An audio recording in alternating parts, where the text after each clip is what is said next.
बंधुआ मजदूरी।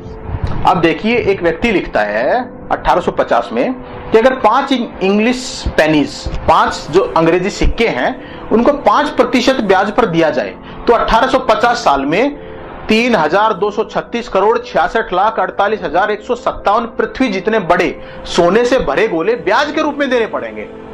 पूरी धरती को पूरा सोने से भर दो, उसके अंदर बाहर ये धरती, पूरी पृथ्वी कितनी बड़ी है, तो कितनी पृथ्वी देनी पड़ेगी ब्याज के रूप में 1850 साल में?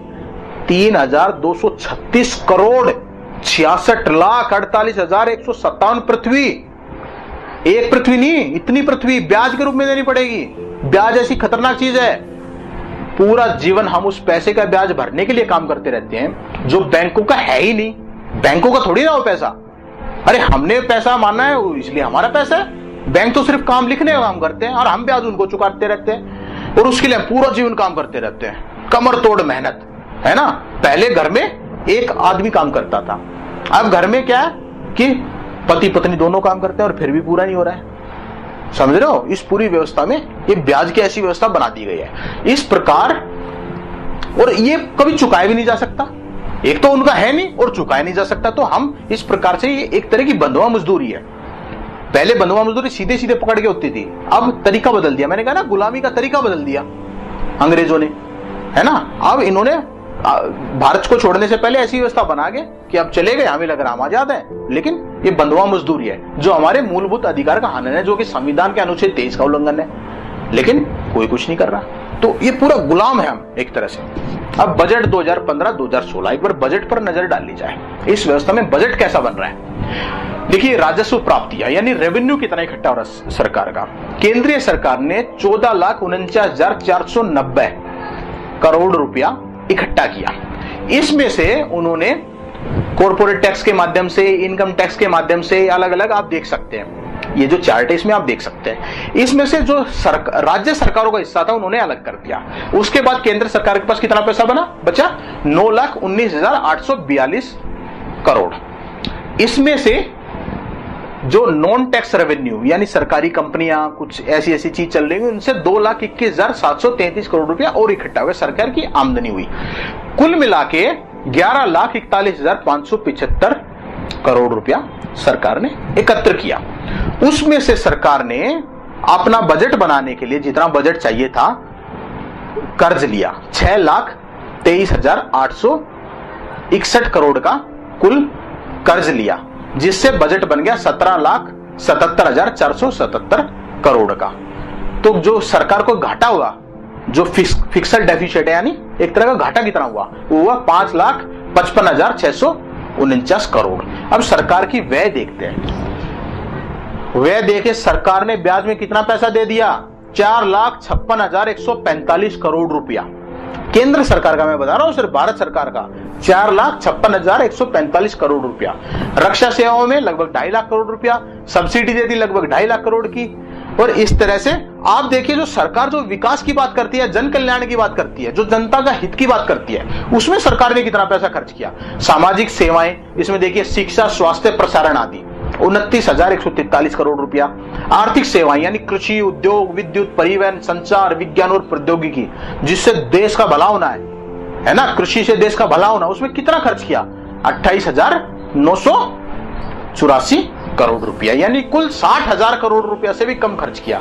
कुल जो सरकार की आय थी 11,41,575 करोड़ में से, उसमें से सरकार ने ऋण की अदायगी कर दी, ब्याज तो चुका दिया अलग से, लेकिन कुछ जो कर्ज कम करने की कोशिश की, ज्यादा ले लिया बेशक से, लेकिन वो चुकाया 2,25,574 करोड़ रुपया, और ले लिया कितना? 5,55,649 करोड़ रुपया घाटे में चली गई सरकार। और ब्याज की अदायगी 4,56,145 करोड़ रुपया। कुल कितना बैंकों को दे दिया? 6,81,719 करोड़ रुपया बैंकों को दे दिया। यानी हम देखें कि 11,41,575 करोड़ में से 39.96% बैंकों को दे दिया है। तो मैं एक बात पूछना चाह रहा हूं कि सरकार को टैक्स देना क्या बेवकूफी नहीं है? वर्ष 2015-16 के बजट में 11,41,575 करोड़ की आय में से भारत सरकार ने 4,56,145 करोड़ रुपया अर्थात 40% ब्याज चुकाया है और 2,25,574 करोड़ रुपया अर्थात 20% कर चुकाया है। जो अगर सरकार अपने खुद के पैसे बना लेती ना, खुद अपने खातों में वो लिख लेती तो 1 रुपया भी नहीं देना पड़ता। सिर्फ खातों में लिखने का बैंक कितना लूट ले जा रहे हैं, लेकिन सरकार खातों में नहीं लिख रही है और हमें बेवकूफ बना रही है। तो राज्य सरकारों को भी इतना ही पैसा लगा लीजिए, इतना ही प्रतिशत में। टैक्स का 60% सरकार बैंकों को क्यों सौंप देती है? हम डीजल, पेट्रोल, वैट, आयकर से लेकर प्रत्यक्ष या अप्रत्यक्ष रूप से हजारों जगह लाखों रुपया टैक्स भरते हैं। क्यों? क्या हम बेवकूफ हैं, गधे हैं? क्यों भर रहे हैं टैक्स? सरकार को क्यों दे रहे हैं टैक्स? टैक्स देने के लिए नहीं है, सरकार को बेवकूफ बना रहे हैं, हमें लूट के सीधा बैंकों को भेज रहे हैं। वो अमेरिका जा रहा सारा पैसा, इसलिए देश गरीब है। देश के पास संसाधनों की कमी नहीं है, देश के पास जनता की कमी नहीं, जनसंख्या हमारी बहुत ज्यादा है, बहुत काम हो सकता है। कमी किस चीज की है? व्यवस्था की। हमारे पास गलत व्यवस्था है। आगे हम देखते हैं, हर साल 25 लाख करोड़ की लूट। तो इसमें आप देखिए कि भारत सरकार ने बैंकों द्वारा कितनी लूट हुई है भारत सरकार से। ये 4,56,145 करोड़ का आंकड़ा, ये आप देख सकते हैं बजट से। राज्य सरकारों का भी कुल जोड़ के आप देखें तो लगभग 3 लाख करोड़ बैठता है। राज्य सरकारों का आप सबका जोड़ दीजिए, लगभग इतना बैठता है। अब जनता ने भी ब्याज लिया, कर्ज लिया होगा। आम जनता ने, कुछ जो कंपनियां हैं उन्होंने भी कर्ज लिया होगा, वो भी जनता से लूटती है ब्याज का पैसा। तो जो जनता से ब्याज की लूट है वो लगभग 5 लाख करोड़ रुपया है। आप देख लीजिए। डॉलर राज द्वारा संसाधनों की लूट, ये मैं आगे समझाऊंगा कि डॉलर राज के द्वारा किस तरह से वो लाखों लाख करोड़ की लूट कर ले जाते हैं। ये अगर हम देखें तो ये 12.5 लाख करोड़ की लूट है और सिर्फ इस व्यवस्था के कारण जो हम लूट रहे हैं, तो पूरी 25 लाख करोड़ हर साल लूट ले जा रहे हैं। सोचो अगर 25 लाख करोड़ खेती में लग जाए तो किसान कितना समृद्ध हो जाएगा।